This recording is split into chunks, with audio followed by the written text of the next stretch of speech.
संसार में तुम्हारी जितने भी तुम्हारे सगे संबंधी हैं, जो भी तुम्हारे साथ रहेंगे, लेकिन मां की जगह कोई संसार में ले नहीं सकता। मां की जगह तुमसे कोई नहीं छीन सकता है। तुम्हारे इतने रिश्ते जुड़ जाएंगे जो सब तुमसे प्रेम करेंगे, लेकिन मां का प्रेम एक अनमोल है। मां की जगह संसार में कोई तुमसे नहीं छीन पाएगा। आज मां पढ़ा लिखा कर बड़ी कर देती है और संतान मां से बात नहीं करती। वही मां जाकर के बच्चे की पढ़ाई को फीस भरने के लिए एक घर नहीं 10-10 घर जाकर के ठोकर मारेगी, लेकिन फिर भी अपने बच्चे की फीस को लाके भरेगी, क्योंकि मेरा बच्चा किसी तरह से पढ़ लिख कर बड़ा हो जाएगा, कुछ कमाएगा तो अपना पेट भरेगा और मुझको भी 2 रोटी देगा।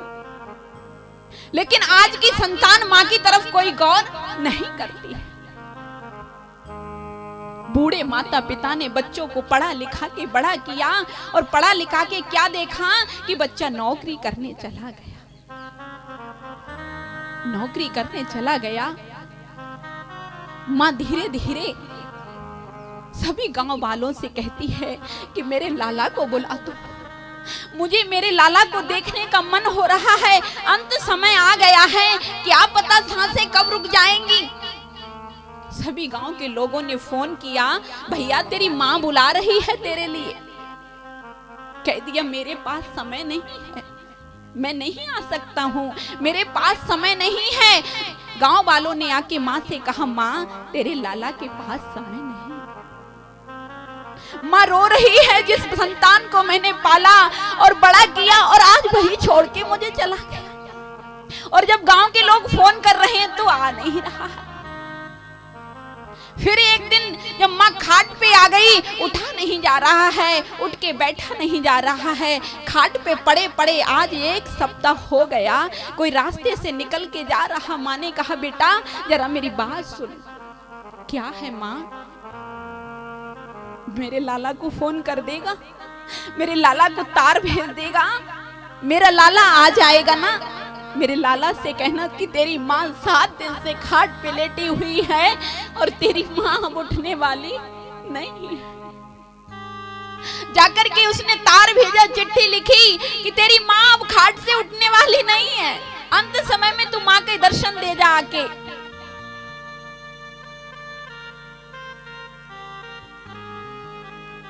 तो मना कर दिया कि मैं नहीं आ सकता हूँ, मैं उस माँ का दर्शन करना नहीं चाहता हूँ, उस माँ का मैं दर्शन नहीं करूंगा। आकर के उसने बताया, माँ तेरा बेटा है ना, वो तेरा दर्शन करना नहीं चाहता, तेरा दर्शन करना नहीं चाहता। माँ रो रही है। माँ ने ये सुना कि मेरा बेटा और मेरा दर्शन करना नहीं चाह रहा है। कोई बात नहीं। माँ ने कुछ लिख करके चिट्ठी मन और झोपड़ी की एक बाती में जाकर के उसको रख दिया और रख करके कहा कि जब मेरा कभी अंत हो जाए तो गांव वालों से हाथ जोड़ के कही कि मेरा बेटा आए तो कह देना यहाँ पर कोई चीज तुम्हारे लिए रख गई। जब माँ का अंत हो गया, गांव वालों ने दाह संस्कार कर दिया, माँ का सारा क्रियाक्रम हो गया और कुछ महीने बाद जब पता चला छुट्टी मिली तो गांव में आ गया। गांव में आया, गांव में आकर के देखा, पता चला कि मेरी माँ तो इस दुनिया में अब रही नहीं। जब ये माँ की बात सुनी कि माँ नहीं रही तो गांव वाले ने कहा, अरे भले आदमी तू कैसा इंसान है, तुझे एक बार क्या तुझे 2-2 बार फोन किया और तू आया नहीं। तेरी माँ तो अब इस दुनिया में नहीं रही, तेरे ऊपर से तो माँ की छाया हट गई। तो मन में विचार कर रहा, मैं कैसे आता माँ का दर्शन करने के लिए। मेरी पत्नी ने मुझसे कहा था कि तुम अपनी माँ का दर्शन मत करना, माँ तुम्हारी एक आंख से कानी है, अगर तुम कानी का दर्शन करोगे तो तुम्हारे साथ अशुभ होता रहेगा। तो मैं कैसे दर्शन करने आता? तो गांव वाले ने कहा, अब तो यहाँ कुछ नहीं रहा, झोपड़ी पड़ी है, तेरी माँ का तो क्रियाक्रम सब हो गया, जा तेरी माँ ने कुछ लिख के रख दिया है, उसको जाके पढ़ ले। आया, झोपड़ी में प्रवेश किया और बाती से निकाल करके एक पर्चा देखा। उस पर्चे पे लिखा था कि बेटा मैं जानती हूं तू क्यों नहीं आ रहा है, क्योंकि माँ अपनी संतान के हर भाव को जानती है। प्यारे,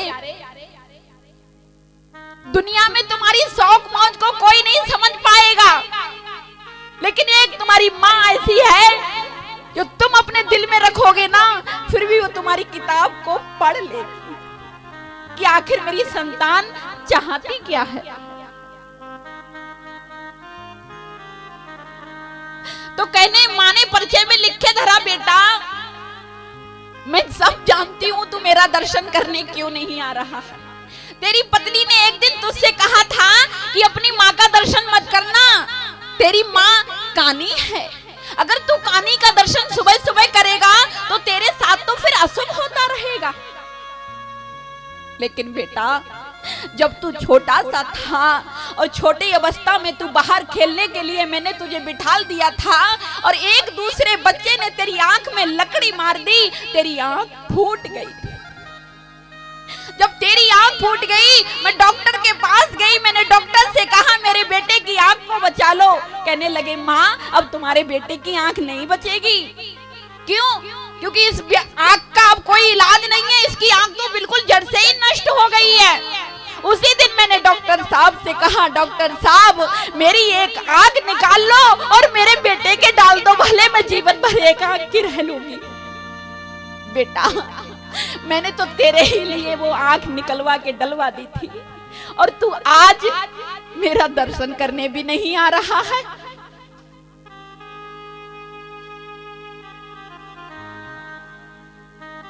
जब ये बात सुनी, जब ये बात लाला ने उस पर्चे से पढ़ी तो एकदम धड़ाम से गिर पड़ा। माँ तूने तो मुझे कभी नहीं बताया था कि मैं तेरी आंख से इस संसार को देख रहा हूँ और जिसने आंख दी है उसी को नहीं देख रहा हूँ। माँ तूने तो मुझे कभी नहीं बताया था। प्यारे, माँ कितना भी संकट झेल ले लेकिन अपनी संतान से कभी ये नहीं कहती है कि बेटा मैं संकट में हूं। मेहनत मजदूरी करके माँ चार बच्चों को पाल लेती है, मेहनत मजदूरी करके माँ चार बच्चों को पाल लेती है, पर आज के युग में चार बच्चों से एक माँ पाली नहीं जाती। आज सब कहां भाग रहे हैं? धन दौलत के पीछे। प्यारे, किस्मत तुम्हारी अच्छी है तो लक्ष्मी तुम्हारी दासी है, किस्मत तुम्हारी अच्छी है तो लक्ष्मी तुम्हारी दासी है। अरे कर लो माता पिता की सेवा, घर में ही मथुरा काशी है। माँ से बढ़ के संसार में कुछ नहीं है।